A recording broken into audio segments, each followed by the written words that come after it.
Padma art and ಡಿಶಸ್ಗೆ ನಿಮಗೆಲ್ಲ ಸ್ವಾಗತ. ನಾನು ನಿಮ್ಮ ಅನ್ನಪೂರ್ಣ ಜಗದೀಶ್. ಉಗಾದಿ ಹಬ್ಬದ ಪ್ರಯುಕ್ತ ನಿಮಗೆ ಸುಲಭವಾಗಿ ಹೋಳಿಗೆ ಮಾಡೋದನ್ನು ತೋರಿಸ್ತಾ ಇದ್ದೀನಿ. ಹೋಳಿಗೆಯಲ್ಲಿ ಎಷ್ಟೋ ವಿಧಗಳಿದೆ ಅಲ್ವಾ. ಸಾಧಾರಣವಾಗಿ ಕಡಲೆಬೇಳೆ ಹೋಳಿಗೆ, ತೊಗರಿಬೇಳೆದ ಹೋಳಿಗೆ, ಬೇಳೆ ಹೋಳಿಗೆ ಅಂತ ಮಾಡ್ತಾರೆ, ಮತ್ತು ಕಾಯಿ ಹೋಳಿಗೆ ಅಂತ ಮಾಡ್ತಾರೆ. ನಾನು ಇವತ್ತಿನ ದಿವಸ ನಿಮಗೆ ಮನೆಯಲ್ಲಿರೋ ಇಂಗ್ರೀಡಿಯೆಂಟ್ಸಲ್ಲೇ ಸುಲಭವಾಗಿ ಮಾಡೋ ಅಂಥ ರವೆ ಹೋಳಿಗೆ ತೋರಿಸ್ತಾ ಇದ್ದೀನಿ. ನೋಡಿ, ಅದಕ್ಕೆ ನಾನು ತೊಗೊಂಡಿರೋದು ರವೆ 1 ಕಪ್ ಅಷ್ಟೇ ರವೆ ತೊಗೊಂಡಿದ್ದೀನಿ. ಅದಕ್ಕಿಂತ ಒಂದು ಸ್ವಲ್ಪ 1.5 ಅಷ್ಟು ನಾನು ಬೆಲ್ಲ ತೊಗೊಂಡಿದ್ದೀನಿ. ಮತ್ತು ಬಾದಾಮಿ, ಇದು ಗಸಗಸೆ, ಯಾಲಕ್ಕಿ ಪುಡಿ, ಒಂದು ಸ್ವಲ್ಪ ಹಾಲು ಬೇಕಂತೇನಿಲ್ಲ, ಆದರೆ ಹಾಲು ಹಾಕಿದರೆ ಚೆನ್ನಾಗಿರುತ್ತೆ. ಗೋಡಂಬಿ, ಕಾಯಿ ತುರಿ 1 ಬೌಲು, ಮತ್ತು ಗೋಧಿ ಹಿಟ್ಟು, ಮೈದಾ ಹಿಟ್ಟು ಬಳಸ್ತಾ ಇಲ್ಲ. ಇಷ್ಟು ಇಂಗ್ರೀಡಿಯೆಂಟ್ಸ್ ಇದ್ದರೆ ನೋಡಿರಿ, ಗೊತ್ತಾಯ್ತಲ್ಲ. ಇದನ್ನು ಪೌಡ್ರ್ ಮಾಡಿ ಹಾಕ್ಕೊತೀನಿ. ಬಾದಾಮಿ ಮತ್ತು ಗೋಡಂಬಿನ ನಾನು ಹುರಿದ್ಬಿಟ್ಟು ಪೌಡ್ರ್ ಮಾಡಿ ಹಾಕ್ಕೊಳ್ತೀನಿ. ಗಸಗಸೆ ಮತ್ತು ಸುಮ್ಮನೆ ಮೇಲೆ ಉದುರ್ಸೋಕ್ಕೆ ಯಾಲಕ್ಕಿ ಪುಡಿ ಕೂಡ ನಾನು ರವೆ ಹೋಳಿಗೆಗೆ ಬಳಸ್ತಾ ಇದ್ದೀನಿ. ಇಷ್ಟು ಇಂಗ್ರೀಡಿಯೆಂಟ್ಸ್ ಇದ್ದರೆ ನೀವು ಸುಲಭವಾಗಿ ಒಂದು 15 ದಿವಸ ಕೆಡದೇ ಇರೋ ಥರ ರವೆ ಹೋಳಿಗೆನ ರೆಡಿ ಮಾಡ್ಕೋಬೋದು. ನೋಡಿ, ಇದಕ್ಕೆ ಮೊದಲು ಹಿಟ್ಟು ಕಲಸಿಟ್ಕೊಂಡ್ಬಿಡ್ತೀನಿ. ಗೋಧಿ ಹಿಟ್ಟೆ ತೊಗೊಂಡಿದ್ದೀನಿ, ನಿಮ್ಗೆ ಹೇಳ್ತಾ ಇದ್ದೀನಿ ನಾನು. ಹಿಟ್ಟನ್ನು ನೀವು ಒಂದು ಸ್ವಲ್ಪ ಹೆಚ್ಚು ಕಡಿಮೆ ಕಲಿಸ್ಕೊಂಡ್ರೂ ನೀವು ಅದು ಉಳಿದ್ರೂ ಚಪಾತಿ ಥರ ಮಾಡ್ಕೊಳ್ಬೋದು. ಒಂದು ಸ್ವಲ್ಪ ನೋಡಿ, ಇದಕ್ಕೆ 1 ಚಿಟಿಕೆ ಉಪ್ಪು, ಚಿಟಿಕೆ ಅಷ್ಟೇ ಸಾಕು. 1 ಚಿಟಿಕೆ ಅರಿಶಿನ. ಏನಂದರೆ ಶುಭ ಅಂತ ಮಾಡಿದಾಗ 1 ಚಿಟಿಕೆ ಅರಿಶಿನ, ಉಪ್ಪು ಹಾಕಿದರೆ ಅದು ಕಲರ್ ಚೆನ್ನಾಗಿರುತ್ತೆ. ನೋಡಿ, ಇಷ್ಟು ಹಾಕ್ಬಿಟ್ಟು ನಾನು ನಿಧಾನವಾಗಿ ಚಪಾತಿ ಹಿಟ್ಟು ಕಲಿಸ್ತೀವಲ್ವ ಆ ಥರ ಕಲಿಸ್ಕೊಂಡ್ಬಿಡ್ತೀನಿ. ಹಿಟ್ಟು ಕಲಸಿದ್ದೀನಲ್ವ, ಇದು ಚಪಾತಿ ಹಿಟ್ಟಿಗಿಂತ ಒಂಚೂರು ಮೆತ್ತಗಿರುತ್ತೆ. ಇದು ಮೆತ್ತಗೆ ಕಲಸಿರ್ತೀನಿ ಅಷ್ಟೇ. ಇದು ನೋಡಿ, ಇದಕ್ಕೆ ನೀವು ಒಂದು 2 ಸ್ಪೂನ್ನಷ್ಟು ಎಣ್ಣೆ ಹಾಕಿ ಚೆನ್ನಾಗಿ ಹೀಗೆ ನಾದ್ಕೊಂಡ್ಬಿಟ್ಟು ನೋಡಿ, ಕೈಯಲ್ಲೇ ಹೀಗೆ ಗೊತ್ತಾಗುತ್ತೆ ನಿಮಗೆ ಆ ಎಣ್ಣೆ ಎಲ್ಲ ಇದು ಮಾಡ್ಕೊಳುತ್ತೆ ಅದು. ಇದನ್ನು ಈ ಥರ ನೀವು ಒಂದು 5 ನಿಮಿಷ ಮುಚ್ಚಿಟ್ಬಿಟ್ರೆ ಅದನ್ನು ನಾವು ರವೆಗೆ ಏನೇನು ಬೇಕಲ್ವ ಹೋಳಿಗೆಗೆ ಅದನ್ನು ಮಾಡ್ಕೊಳ್ಳೋಕ್ಕೆ ನಿಮಗೆ ಟೈಮು ಸಿಕ್ಕತ್ತೆ. ಮತ್ತು ಈ ಥರ ಕಲಿಸ್ಬಿಟ್ಟು ಹೀಗೆ ಮುಚ್ಚಿಟ್ಕೊಂಡ್ಬಿಡಿ ಇದನ್ನು. ಅದೇ ಟೈಮ್ನಲ್ಲಿ ನೋಡಿ, ಎಣ್ಣೆ ಕಾಯಕ್ಕಿಟ್ಟಿದ್ದೀನಿ ನಾನು. ಅದಕ್ಕೆ ನಾನು ಈ ಗೋಡಂಬಿ ಬಾದಾಮಿ ಇತ್ತಲ್ಲ, ಇದನ್ನು ಫಸ್ಟ್ ಹಾಕ್ಕೊಂಡು ಹುರ್ಕೊಂಡ್ಬಿಡ್ತೀನಿ. ಇದನ್ನು ಗ್ರೈಂಡ್ ಮಾಡಿ ಪುಡಿ ಮಾಡ್ಕೊಳ್ತೀನಿ.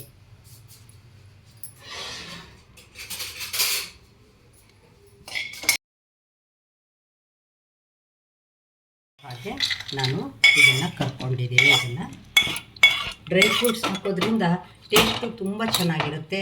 ಮತ್ತು ಒಂಥರ ಹೈಜಿನ್ನು ಮಾಡಿರ್ತೀವಿ, ಪೌಷ್ಟಿದಾಯಕನೂ ಇರುತ್ತೆ.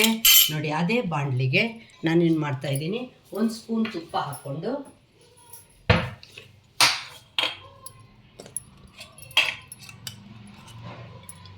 ನಾವೀಗ ಮನೇಲಿ ಮಾಡಿದಾಗ ಕ್ಲೀನಾಗಿ ಮಾಡ್ತೀವಲ್ವ, ಅಲ್ಲಿ ಎಲ್ಲೋ ಮಾಡಿರ್ತಾರೆ ಅಂದಾಗ ನಮಗೆ ಅಯ್ಯೋ ಹೇಗೆ ಮಾಡಿರ್ತಾರೋ, ಅದು ಚೆನ್ನಾಗಿರುತ್ತೋ ಇಲ್ವೋ ಅನ್ನೋದೆಲ್ಲ ಇರುತ್ತೆ. ನೋಡಿ, ಈಗ 1 ಸ್ಪೂನ್ ತುಪ್ಪ ಹಾಕ್ಕೊಂಡು ಈ ರವೆನ ಹುರ್ಕೊಂಡು ಬಿಡ್ತಾಯಿದ್ದೀನಿ.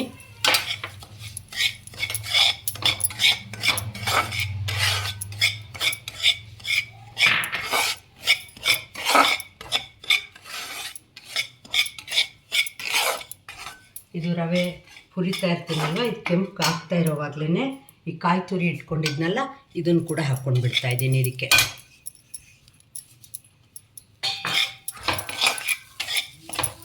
ನೀವು ಕೊಬ್ಬರಿ ಕೂಡ ಪೌಡ್ರ್ ಮಾಡಿ ಹಾಕ್ಕೊಳ್ಬೋದು. ನಾನು ಹಸಿ ತೆಂಗಿನಕಾಯಿನೇ ಹಾಕ್ಕೊಂಡಿದ್ದೀನಿ. ಅದನ್ನು ಇದ್ರ ಜೊತೆಯಲ್ಲಿ ಒಂಥರ ಕೆಂಪಗೆ ಆಗೋ ಹಾಗೆ, ತುಂಬ ಕೆಂಪಂದರೆ ಕೆಂಪಲ್ಲ, ಆ ಹಸಿ ಹೋಗುತ್ತೆ ಅನ್ನೋದು ನಿಮ್ಗೆ ಗೊತ್ತಾಗುತ್ತೆ ಹುರಿತಾ ಇದ್ದಾಗ. ನೋಡಿ, ಈ ಥರ ಹುರಿದು ಇಟ್ಕೊಳ್ತಾ ಇದ್ದೀನಿ. ಇದನ್ನು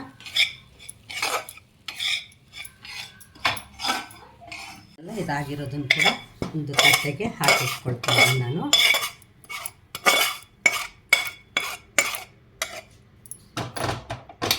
ಇವಾಗ ಈ ಹಾಲಿತ್ತಲ್ಲ, ಹಾಲನ್ನ ಇದಕ್ಕೆ ಹಾಕ್ಕೊಂಡಿಟ್ಟಿದ್ದೀನಿ. ಒಂದೇ ಪಾತ್ರೆಯಲ್ಲೇ ನಡೆಯುತ್ತೆ ನಿಮ್ಮ ಕೆಲಸ. ಅಂದರೆ ರವೆ ಎಷ್ಟು ಇಟ್ಕೊಂಡಿರ್ತೀವಲ್ಲ ಅದ್ರ 1.5 ಅಷ್ಟು ನೀವು ಹಾಲು ನೀರು ಬೆರೆಸಿರೋದನ್ನು ನೀವು ಇಟ್ಕೊಳ್ಳೋದು. ಇದು ಕಾಯ್ತಾ ಇರುತ್ತಲ್ವ, ಆವಾಗಲೇ ನೀವು ಇದಕ್ಕೆ ಬೆಲ್ಲದ ಪುಡಿ ಇತ್ತಲ್ಲ ಅದನ್ನು ಹಾಕ್ಕೊಂಡ್ಬಿಡಿ.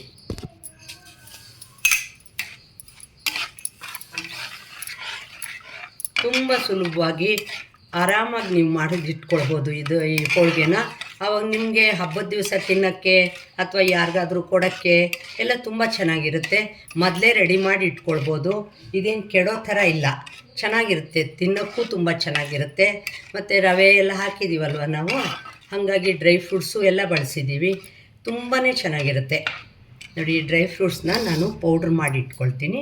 ಈ ಬೆಲ್ಲ ಒಂದು ಕುದಿ ಬಂದರೆ ಸಾಕು. ನೋಡಿ, ಹೀಗೆ ತುಂಬ ಪಾಕ ಬರಬೇಕು ಆ ಥರ ಎಲ್ಲ ಏನಿಲ್ಲ.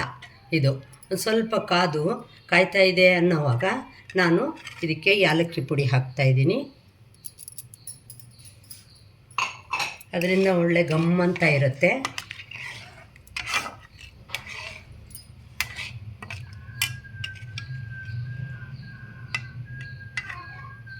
ನೋಡಿ, ಸ್ವಲ್ಪ ಕಾಯ್ತಾ ಇದೆ ಅನ್ನೋವಾಗ ನೀವು ಈ ರವೆನ ಹಾಕ್ಕೊಂಡ್ಬಿಡಿ.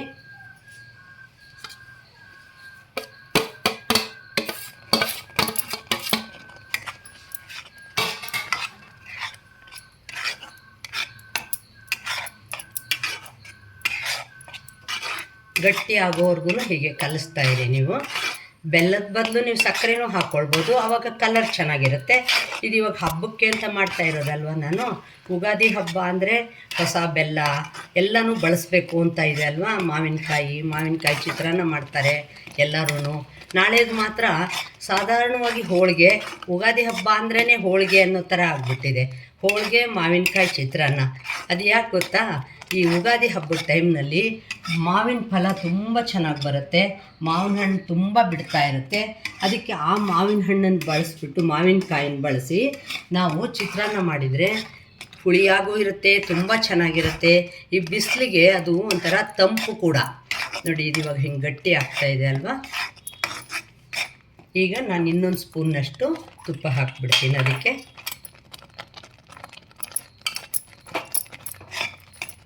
ಒಂದು 5 ನಿಮಿಷ ಬಿಟ್ಟರೆ ನಿಮಗೆ ಒಳ್ಳೆ ಹೂರ್ಣದ ಹದ ಬರುತ್ತೆ. ಅದು ಈಗ ಕಲಿಸ್ಬಿಟ್ಟು ಇದನ್ನು ಹಾಗೆ ಬಿಡ್ತೀನಿ, ಗ್ಯಾಸ್ ಆಫ್ ಮಾಡಿಬಿಡ್ತೀನಿ. ಅಷ್ಟರೊಳಗೇ ಇದನ್ನು ಪೌಡ್ರ್ ಮಾಡಿಕೊಂಡು ನಾನು ಅದನ್ನು ಕೂಡ ಇದಕ್ಕೆ ಬೆರೆಸ್ಬಿಡ್ತೀನಿ. ನೋಡಿ, ಇದಿವಾಗ ನಾವು ರವೆದು ಹೂರ್ಣದ ಥರ ಮಾಡ್ತಾಯಿದ್ದೀವಲ್ವ, ಅದು ರೆಡಿಯಾಗಿದೆ. ನೋಡಿ, ಬಾದಾಮಿ ಮತ್ತು ಗೋಡಂಬಿ ಹುರಿದು ಇಟ್ಕೊಂಡಿದ್ವಲ್ಲ, ಅದನ್ನು ಕೂಡ ಆ ಪುಡಿನ ನಾನು ಹಾಕಿಬಿಡ್ತಾಯಿದ್ದೀನಿ. ಇದೊಂಥರ ಇನ್ನೂ ಹೈ ಪ್ರೋಟೀನ್ ಜಾಸ್ತಿ ಇರುತ್ತಲ್ವ, ಅದಕ್ಕೆ ಅದನ್ನು ಕೂಡ ನಾನು ಮಿಕ್ಸ್ ಮಾಡ್ತಾಯಿದ್ದೀನಿ. ಚೆನ್ನಾಗಿ ಹೀಗೆ ಮಿಕ್ಸ್ ಮಾಡ್ಕೊಂಬಿಡಿ ಇದನ್ನು. ಇದು ಮಾತ್ರ ಒಂದು ಸ್ವಲ್ಪ ಆರಿದ್ರೆ ಒಳ್ಳೆಯದು. ನಿಮ್ಗೆ ಅವಾಗ ಅದರೊಳಗಡೆ ಇಡೋಕ್ಕೆ ಕರೆಕ್ಟಾಗಿ ಚೆನ್ನಾಗಿ ಹದ ಬರುತ್ತೆ.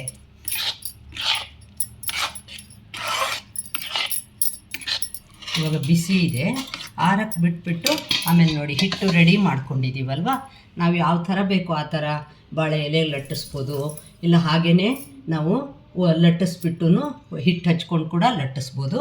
ಅದನ್ನು ತೋರಿಸ್ತೀನಿ ನಿಮಗೆ. ಆ ಲಟ್ಟಿಸೋವಾಗ ನೀವು ಒಂಚೂರು ಈ ಗಸಗಸೆ ಇಟ್ಕೊಂಡಿದ್ದೀರಲ್ಲ, ಅದನ್ನೊಂಚೂರು ಉದುರಿಸ್ಕೊಂಡ್ರೆ ಅದು ತುಂಬ ಚೆನ್ನಾಗಿರುತ್ತೆ. ನೋಡಿ, ಇದು ಗಟ್ಟಿ ಆಗ್ತಾಯಿದೆ. ಇದು ಇನ್ನೂ ಒಂದು 5-10 ನಿಮಿಷ ಬಿಟ್ಬಿಡೋಣ ಇದನ್ನು.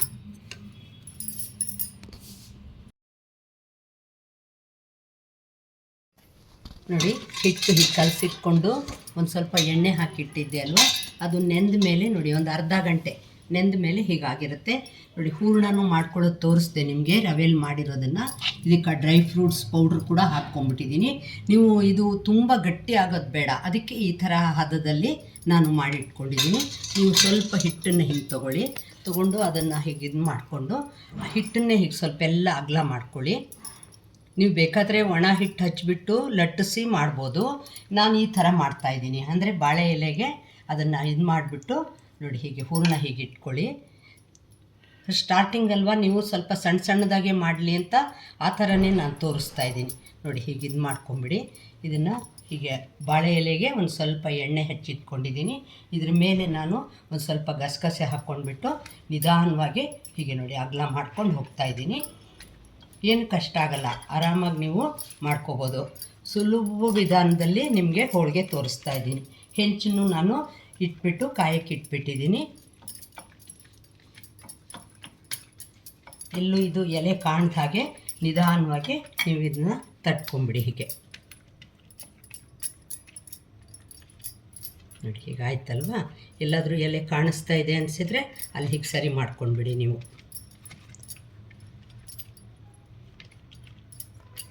ನೋಡಿ ಇದನ್ನು ಹೀಗೆ ಹೆಂಚಿನ ಮೇಲೆ ಹಾಕ್ಬಿಡಿ. ಹೀಗೆ ಗ್ಯಾಸು ಜೋರಾಗೆ ಮಾಡಿದ್ದೀನಿ. ಆಮೇಲೆ ಇದು ಬಿಟ್ಟ ಮೇಲೆ ನೀವು ಅದನ್ನು ಸಣ್ಣ ಮಾಡಿಕೊಂಡು ನೀವು ಬೇಯಿಸ್ಕೋಬೋದು. ನಿಧಾನವಾಗಿ ಹೀಗೆ ಎಲೆನ ಹೀಗೆ ತೆಕ್ಕೊಳ್ತಾ ಬನ್ನಿ. ಅದು ಸ್ವಲ್ಪ ಬಿಸಿ ಆದರೆ ತಾನೇ ಬಿಡುತ್ತೆ ಎಲೆ.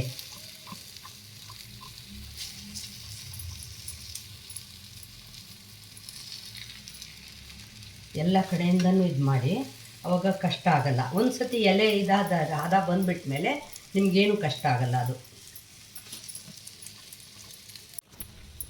ನೋಡಿ ಇವಾಗ ಈ ಥರ ಮಧ್ಯ ಮಧ್ಯ ಅದು ಬಿಟ್ಕೊಂಡಿದ್ರೆ ಏನು ಪರವಾಗಿಲ್ಲ, ಕ್ಲೀನಾಗಿ ಹೀಗೆ ಬಂದುಬಿಟ್ಟಿರುತ್ತೆ. ನೀವು ಅದಕ್ಕೆ ಸ್ವಲ್ಪ ಒಂಚೂರು ಎಣ್ಣೆ ಹಾಕ್ಕೊಳ್ಳಿ. ಹೀಗೆ ನಿಧಾನವಾಗಿ ಹೀಗೆ ಮಾಡೋದ್ರಿಂದ ಅದು ಬಂದುಬಿಡುತ್ತೆ, ಏನು ಕಷ್ಟ ಆಗಲ್ಲ ನಿಮಗೆ. ಫಸ್ಟು ಸ್ಟಾರ್ಟಿಂಗ್ ಅಲ್ವಾ, ಒಂದೊಂದು ಸತಿ ನಿಮ್ಗೆ ಹಿಂಗೆ ಅನಿಸುತ್ತೆ. ಆಮೇಲೆ ನೀವು ಮಾಡ್ತಾ ಮಾಡ್ತಾ ನಿಮಗೆ ಗೊತ್ತಾಗ್ಬಿಡುತ್ತೆ ಎಷ್ಟು ಹದ ಆಗೋಯ್ತಿದು ಅಂತ ಹೇಳಿ. ನೋಡಿ ಹೀಗೆ ಹೆಂಚು ಕಾದ ಮೇಲೆ ಹಾಕಿ ನೀವು, ಅವಾಗ ಒಂಚೂರು ಇದಿಲ್ದಂಗೆ ಅದು ಬಿಟ್ಕೊಂಡು ಬರುತ್ತೆ. ನೋಡಿ ಇದು ಗ್ಯಾಸು ಹೈಯಲ್ಲೇ ಇಟ್ಕೊಂಡಿರಿ, ನಿಧಾನವಾಗಿ ಹೀಗೆ ತೆಗೆದ್ರೆ ಬರುತ್ತೆ ಇದು.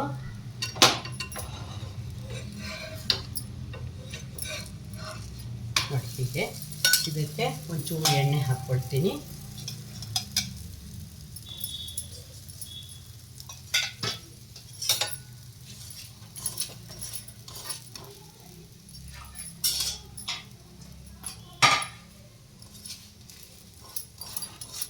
ಈ ಬೇರೆ ಹೋಳಿಗೆಗಳೆಲ್ಲ ಸ್ವಲ್ಪ ಅಂಚು ಗಟ್ಟಿಯಾಗಿದೆ ಅಂತೆಲ್ಲ ಅನಿಸುತ್ತೆ, ಆದರೆ ನೀವು ಈ ರವೆ ಹೋಳಿಗೆ ಮಾತ್ರ ಮಾಡಿ ನೋಡಿ, ತುಂಬಾ ಚೆನ್ನಾಗಿರುತ್ತೆ.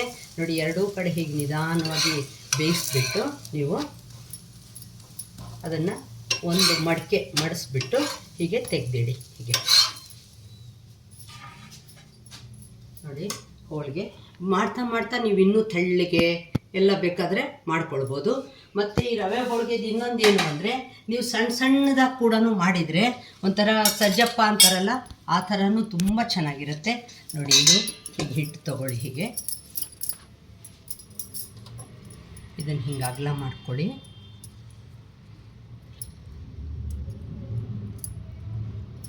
ನೋಡಿ ಹೀಗೆ ನಿಧಾನವಾಗಿ ಇದನ್ನು ಇದರೊಳಗೆಲ್ಲ ಹಿಂಗೆ ಇದು ಮಾಡ್ಕೊಳ್ಳಿ.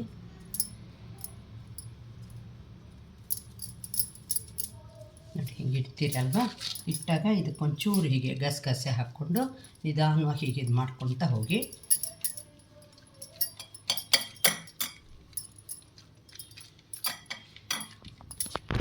ಮೊದಲು ಸ್ವಲ್ಪ ಚಿಕ್ಕದಾಗೆ ಮಾಡ್ಕೊಳ್ಳಿ. ಆಮೇಲೆ ನೀವು ಬರ್ತಾ ಬರ್ತಾ ನಿಮಗೆ ಕೈ ಕೂತ್ಕೊಳ್ಳುತ್ತಲ್ವ, ಆವಾಗ ನೀವು ದೊಡ್ಡದಾಗೂ ಮಾಡ್ಕೋಬೋದು.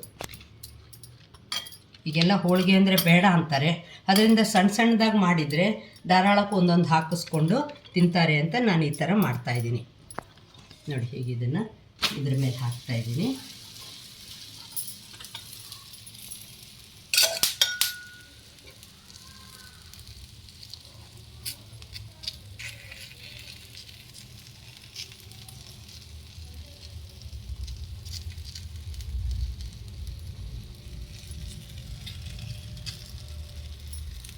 ನೋಡಿ ಏನು ಕಷ್ಟ ಇಲ್ಲ, ಆರಾಮಾಗಿ ಬರುತ್ತೆ. ಇದು ಒಂದು ಸಲ ಬೆಂದ ಮೇಲೆ ಅದಕ್ಕೊಂಚೂರು ಎಣ್ಣೆ ಹಾಕ್ತೀನಿ. ನೋಡಿ ಎಷ್ಟು ಚೆನ್ನಾಗಿ ರವೆ ಹೋಳಿಗೆ ರೆಡಿಯಾಗಿದೆ. ಮೊದಲು ಸಣ್ಣದಾಗಿ ಮಾಡ್ಕೊಳ್ಳಿ, ಆಮೇಲೆ ದೊಡ್ಡದಾಗೂ ಬರುತ್ತೆ. ಡ್ರೈ ಫ್ರೂಟ್ಸು ನಾನು ಮಿಕ್ಸರಲ್ಲಿ ಹಾಕಿದ್ದೆ ಅಲ್ವಾ, ಆವಾಗ ಒಂದೊಂದು ಪೀಸು ಮಿಕ್ ಹೋಗಿರುತ್ತೆ. ಅದು ತಿನ್ನೋವಾಗ ತುಂಬ ಚೆನ್ನಾಗಿ ಒಳ್ಳೆ ರುಚಿ ಕೊಡುತ್ತೆ. ನೋಡಿ ಗಸಗಸೆನೂ ಎಲ್ಲ ಎಷ್ಟು ಚೆನ್ನಾಗಿ ಕಾಣಿಸ್ತಾ ಇದೆ ನಿಮಗೆ. ನೀವು ಸುಲಭವಾಗಿ ಮನೇಲಿ ರೆಡಿ ಮಾಡ್ಕೊಳ್ಳೋ ಥರ ರವೆ ಹೋಳಿಗೆನ ನಾನು ನಿಮಗೆ ತೋರಿಸಿದ್ದೀನಿ. ನೀವು ಮಾಡ್ತೀರಾ ನಾಳೆ ಯುಗಾದಿ ಹಬ್ಬಕ್ಕೆ ಅಂತ ತಿಳ್ಕೊಂಡಿದ್ದೀನಿ. ಇನ್ನೂ ತನಕ ನನ್ನ ಚಾನಲ್ಗೆ ಸಬ್ಸ್ಕ್ರೈಬ್ ಮಾಡ್ಕೊಳ್ಳದೆ ಹೋದರೆ ಸಬ್ಸ್ಕ್ರೈಬ್ ಮಾಡ್ಕೊಂಡು ಲೈಕ್, ಶೇರ್, ಕಾಮೆಂಟ್ ಮಾಡೋದನ್ನು ಕೂಡ ಮರಿಬೇಡಿ. ಇದೇ ವಿಡಿಯೋನ ನೀವು ಇನ್ಸ್ಟಾಗ್ರಾಮ್ ಮತ್ತು ಫೇಸ್ಬುಕ್ಕಲ್ಲಿ ಕೂಡ ಫಾಲೋ ಮಾಡಿ ನನಗೆ ಲೈಕ್, ಕಾಮೆಂಟ್ ಕೊಡೋದನ್ನು ಮರಿಬೇಡಿ. ನಮಸ್ಕಾರ.